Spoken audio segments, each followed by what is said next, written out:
Hey, j'espère que vous allez bien. Aujourd'hui on se retrouve dans une nouvelle vidéo. On se retrouve donc pour continuer la petite série sur les palettes Sweet de chez W7. Aujourd'hui on va s'attaquer à celle qui est censée être médium, qui est donc du coup la Brown Sugar, qui est comme ça. La référence équivalente chez Huda, je sais pas trop ce que c'est. J'aurais dit peut-être caramel, mais je suis pas sûre qu'il y en ait une, mais en tout cas c'est la médium qui est dans la collection. Par contre celle-ci du coup je trouve qu'elle ressemble un petit peu à la nude médium justement qu'avait sorti Huda également et W7 également. Je vais juste vous profiter pour vous montrer parce que je trouve ça trop bien. J'ai rangé mes palettes W7 comme ça, les petites, c'est trop joli. Il y a aussi quelques couleurs pop et du coup je trouve qu'elle ressemble à celle-ci. Vous allez voir, je vais vous les mettre à côté, on est quand même sur un truc assez similaire. Il y en a une qui est un peu plus chaude, je dirais que celle-ci est plus chaude, mais je trouve quand même qu'au niveau harmonie c'est un peu pareil. Enfin, c'est des palettes nude en même temps, mais tout ça pour dire que du coup Huda nous a sorti déjà beaucoup de palettes nude et à force on commence à tourner en rond. Pour W7 comme je vous ai dit c'est des dupes, donc eux ils y sont pour rien pour l'harmonie, mais pour le coup je trouve quand même que ça tourne en rond comme je dis. Donc bah écoutez, j'espère que cette petite vidéo vous plaira et je vous laisse avec la suite. Bon, j'ai zoomé un petit peu pour que vous puissiez mieux voir, je pense que c'est mieux comme ça. Il y a de nouveaux produits à tester aujourd'hui, contrairement à d'autres vidéos, il me semble, je crois qu'il y a des nouveaux produits à tester dans plein d'autres vidéos, mais là il n'y en a pas. Pour le fond de teint et la base, on va venir utiliser le All Day Matte Pan Stick de chez Max Factor X, disponible chez Action, parce que tout simplement j'avais envie d'utiliser celui-ci. Donc je commence par le côté base qui est transparent. Je vais venir appliquer principalement sur la zone T.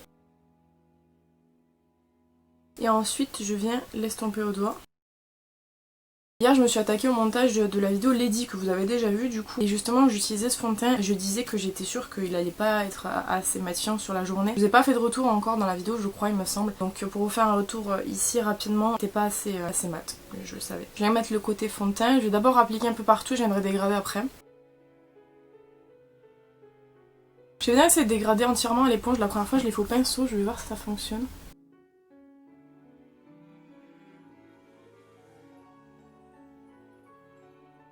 Bah, l'éponge elle aspire tellement de produits, je sais pas si vous vous rendez compte. Sur le front j'ai plus aucune matière donc je vais revenir travailler les zones qui nécessitent. Je pense qu'il faut garder la technique du pinceau et ensuite venir repasser à l'éponge. Voilà, je viendrai couvrir les zones un petit peu plus en détail avec l'anti-cerne parce que honnêtement je vais pas m'appliquer 20 couches de fond de teint non plus. Donc comme je vous disais moi je l'ai utilisé sur toute une journée et malheureusement il est pas assez matifiant mais j'ai la peau très grasse quoi. Ensuite je viens prendre le Infallible More Than Concealer de chez L'Oréal comme toujours. J'ai un poil sur le visage qui me gratte. C'est un poil de mon pull, il perd les poils, c'est chiant. Je vais venir l'utiliser sur les cernes évidemment, il n'y en a plus beaucoup. Et je viens dégrader à l'éponge.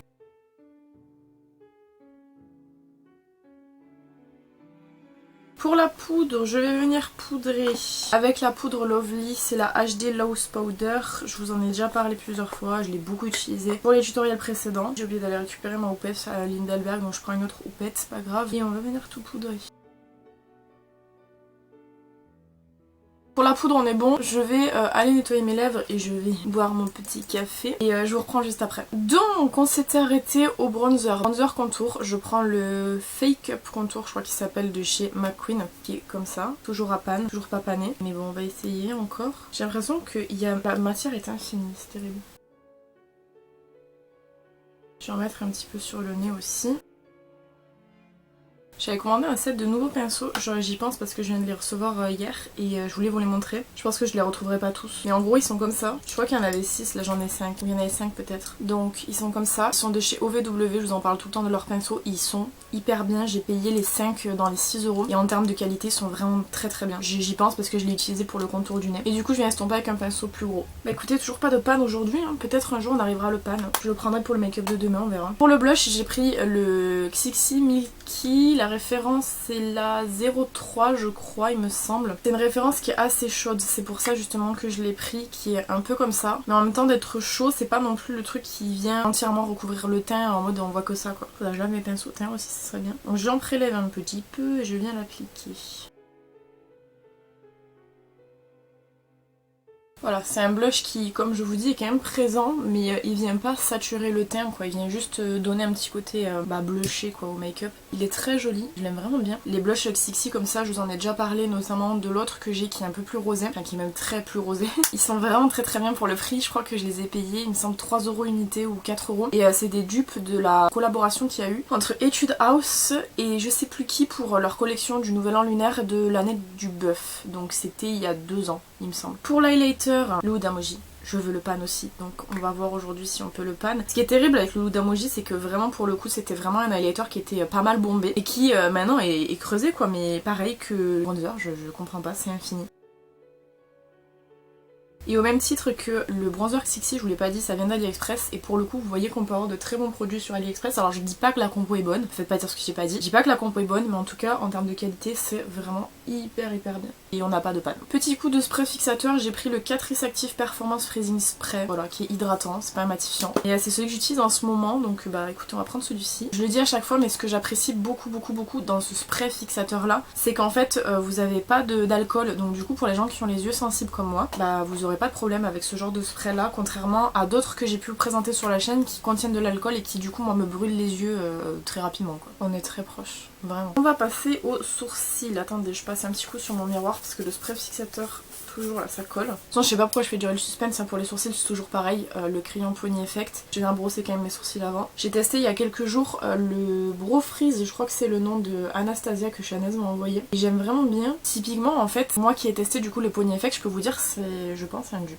Parce que les deux j'ai la même facilité à les utiliser, ça fait le même rendu je trouve. Peut-être le Anastasia est un peu plus flouté, enfin il se dégrade un peu mieux. Même si j'ai pas spécialement de problème à dégrader moi le Pony Effect, mais je pense que le Anastasia se dégrade un peu mieux. Et pour le coup je pense que c'est un dupe. Il me reste pas mal quand même. En sachant que j'en avais recommandé un. Ouais il me reste beaucoup. Ouais, j'en avais recommandé un parce que justement je l'aime trop et je crois qu'ils sont en train de l'enlever sur YesStyle.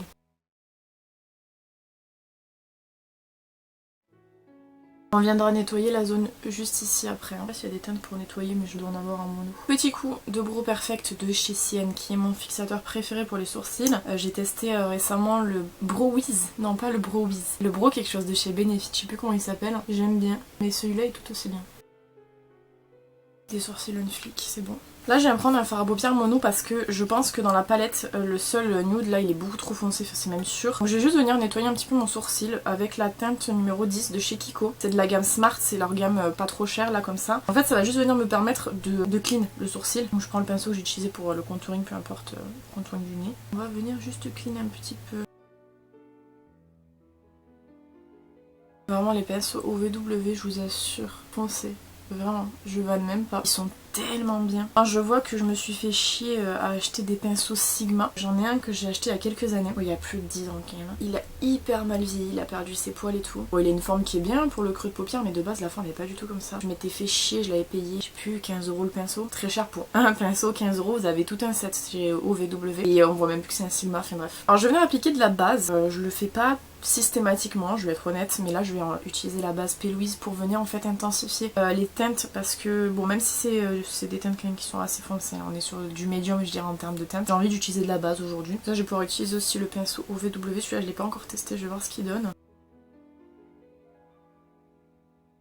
Ce pinceau pour les queues de crise il va être trop bien, je trouve qu'il est hyper clean. J'ai apposé la couleur et je viens la base et je viens avec l'éponge pour dégrader un petit peu. Vous allez pas mal, franchement ce pinceau est vraiment bien. On vient prendre la bête qui est comme ça. Alors, je vous la remontre dans les teintes orangées. Donc si vous aimez bien les teintes orangées, elle va être super bien pour vous. Si vous aimez pas trop ça, il y a des palettes qui vont arriver dans le futur ou même qui sont déjà passées ou c'est que c'est des teintes un peu plus froides si jamais vous préférez. Mais elles sont vraiment bien. Le truc que je note surtout avec W7, vous l'avez vu sûrement dans la vidéo d'avant du coup parce que j'ai testé la Oni. Les fards mat sont secs, certains. Je sais pas si vous avez vu à l'heure où je vais poster la vidéo les swatchs que j'ai fait. Et notamment du coup ce fard à paupières là, je me rappelle il était très sec. Ce qui fait qu'en fait pour des fards à paupières mat c'est pas l'idéal. Je trouve que c'est hyper compliqué à travailler quand les fards sont trop secs. Par contre les fards lumineux sont incroyables, ça y a rien à dire là-dessus. Et du coup les fards mat sont parfois un peu secs. Au niveau des teintes on va venir utiliser des trucs hyper basiques. Franchement je sais juste que je vais venir utiliser cette teinte-ci pour un plat paupières mobile avec une petite pointe lumière comme ça. Puis après je vais me laisser porter. Écoutez franchement je sais pas du tout ce que je vais faire. Je vous dis tout le temps je prépare pas mes make-up à l'avance. Ce qui fait que la plupart du temps vous vous retrouvez sur des make-up qui sont assez basiques. Encore une fois mes make-up un peu ouf, je les fais sur Instagram.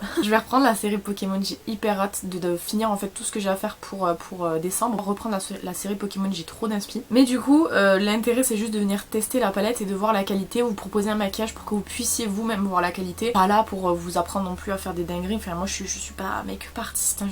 J'ai appris via YouTube à me maquiller donc bon. J'essaye de retrouver tous mes pinceaux, les OVW parce que c'est ceux que je vais utiliser c'est sûr. On va commencer avec le creux paupière, obviously, tout le temps, on commence par le creux de paupière. Je vais utiliser la première teinte de la deuxième rangée, qui est en fait un marron médium, je dirais, franchement il est pas hyper dark, mais il y a plus clair. Donc je vais venir utiliser celui-ci pour apposer en creux de paupière. Orangé, il est joli, j'aime bien.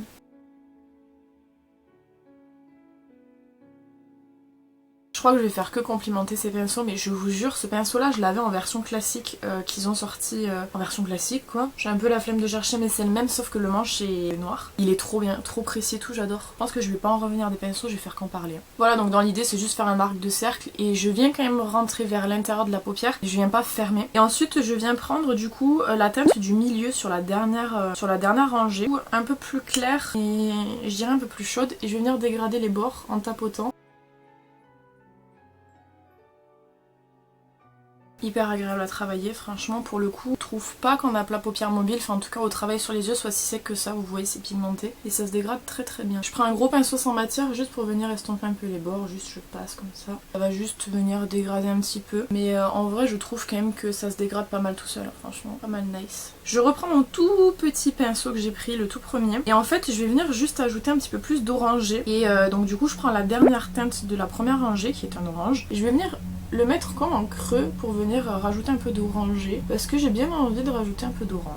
Donc on fait ça. Je le tapote doucement juste pour qu'il marque un petit peu et je reprends du coup ma teinte que j'ai utilisée, enfin ma teinte, non mon pinceau en tout cas, pas laver ni rien, juste je reprends et je vais venir restomper.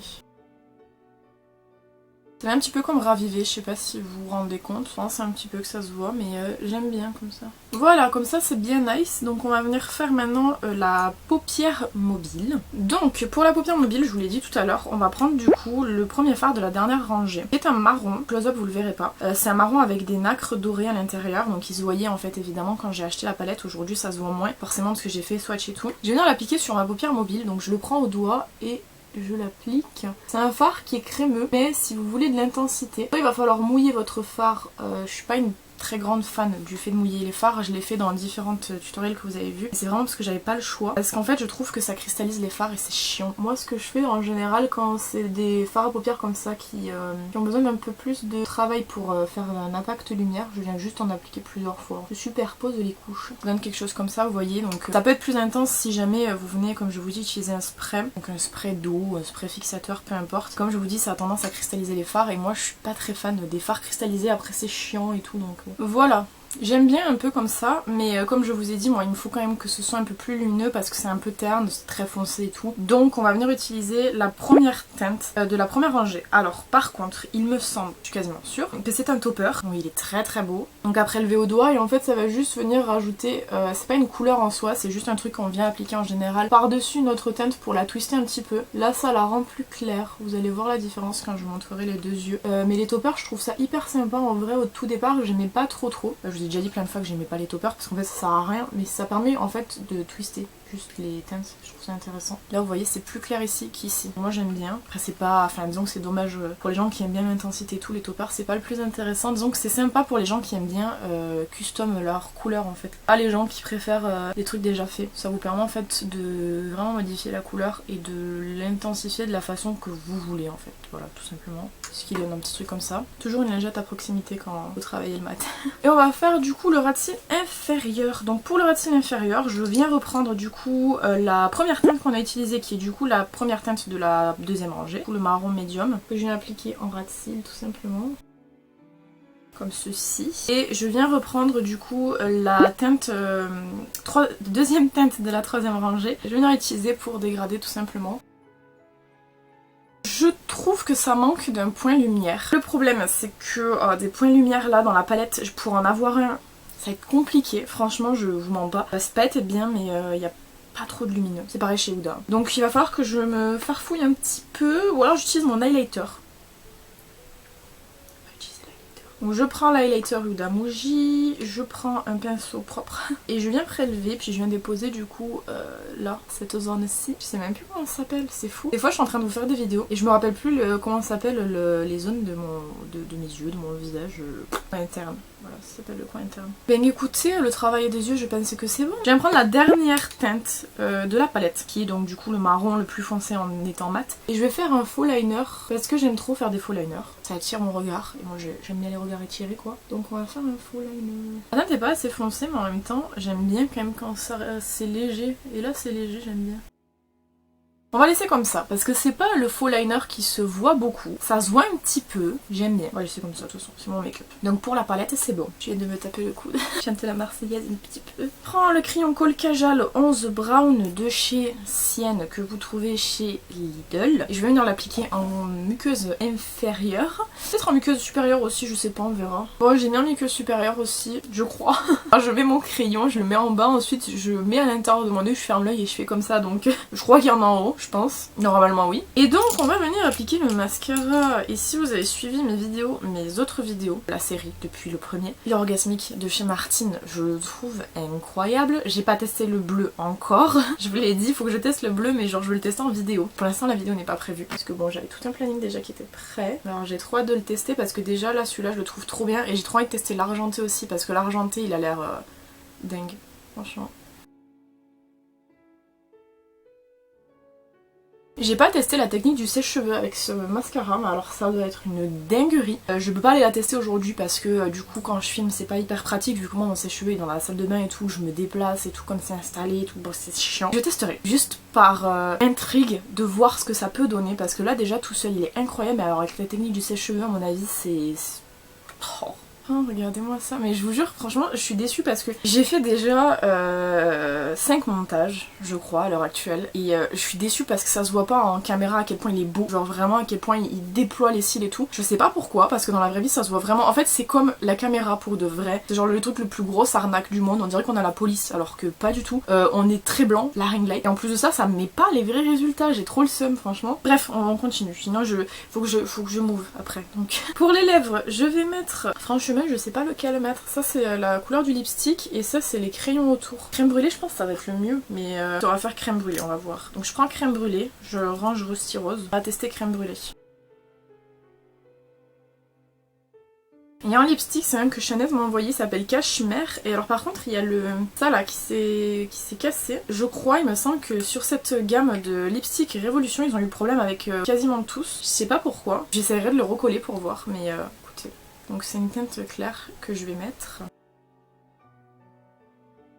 Au vu du fait que la teinte est hyper claire, j'aurais eu tendance en temps normal à rajouter un gloss. Le truc c'est que je vais sortir, il y a du vent, et j'ai pas envie d'avoir les cheveux propres que je vais détacher collés à mon lipstick, donc je vais pas en mettre parce qu'en vrai ça passe sans. J'ai voulu prendre une teinte assez froide et assez claire pour en fait foutre un truc chaud et que ça contraste de ouf, enfin que ça fasse trop avec les yeux en fait. Là finalement je trouve que ça balance bien parce que là on est vraiment sur du froid, là on est sur du chaud, donc ça temporise un petit peu. Moi j'aime bien franchement. Et en temps normal franchement si j'étais pas sortie je pense que j'aurais mis un gloss par dessus. Mission détacher mes cheveux, je reviens dès que j'ai fini, donc c'est à dire dans 30 minutes.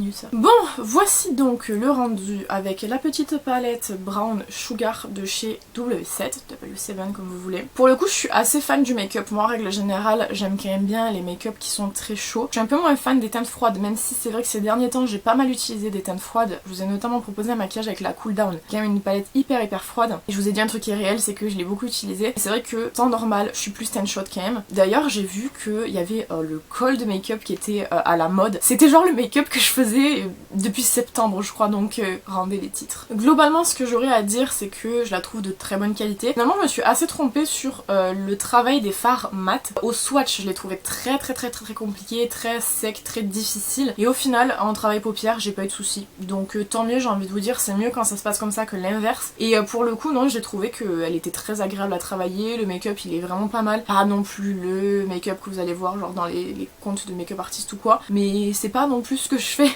Je fais toujours des make-up très simples, genre le genre de truc que je pourrais faire chez moi en temps normal même sans filmer. Donc non, ouais, j'aime bien le rendu, je le trouve homogène, je le trouve sympa, les couleurs sont cool, ça se travaille bien. Et toujours pas déçue de W7. Et au niveau des prix, c'est vrai que j'oublie très souvent de vous en parler parce que bah, j'ai tellement l'habitude qu'au final j'ai l'impression que tout le monde est au courant, mais pas du tout. Ils sont vendus moins de 3 € ces palettes-ci pour 9 fards, donc vous faites le calcul, c'est vraiment très peu cher. Et moi je trouve que la qualité est bien. Maintenant j'achète plus les Huda, je vous ai déjà dit, parce que tout simplement les W7 me satisfont amplement je trouve, et voilà, j'y trouve toujours mon compte en tout cas. Voilà, bah écoutez, j'espère que cette vidéo vous aura plu. Moi ça m'a fait kiffer encore une fois d'utiliser pas W7, j'aime trop. N'hésitez pas à me dire ce que vous avez pensé dans les commentaires, si vous avez aimé le make-up ou pas. N'hésitez pas à me dire ce que vous avez pensé dans les commentaires, si vous avez aimé le make-up, si vous l'avez pas aimé, si vous aimez la palette, si vous l'aimez pas. Quant à moi je vous retrouve bientôt dans une prochaine vidéo. En attendant, prenez soin de vous.